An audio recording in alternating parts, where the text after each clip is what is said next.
Visakhapatnam one town ప్రాంతంలో ఓ private పాఠశాలలో అత్యంత విషాదకర ఘటన చోటు చేసుకుంది.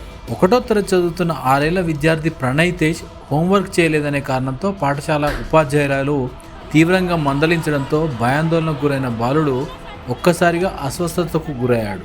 బాలుడి పరిస్థితి విషమించడంతో వెంటనే స్పందించిన యాజమాన్యం, కుటుంబ సభ్యులు కేజీహెచ్ ఆసుపత్రికి తరలించే ప్రయత్నం చేసినప్పటికీ మార్గ మధ్యంలోనే చిన్నారి ప్రాణాలు విడిచాడు.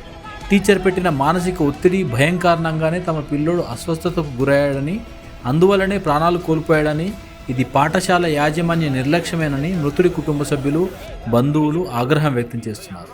ప్రణయ్ తేజ్ మృతి వార్త తెలిసిన వెంటనే బాధితుడి తల్లిదండ్రులు, బంధువులు విశాఖ కేజీహెచ్కు చేరుకొని ఆందోళనకు దిగారు.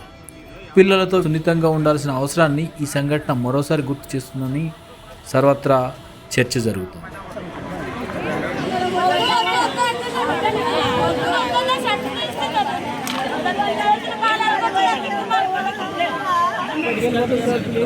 మరి అదే వద్దని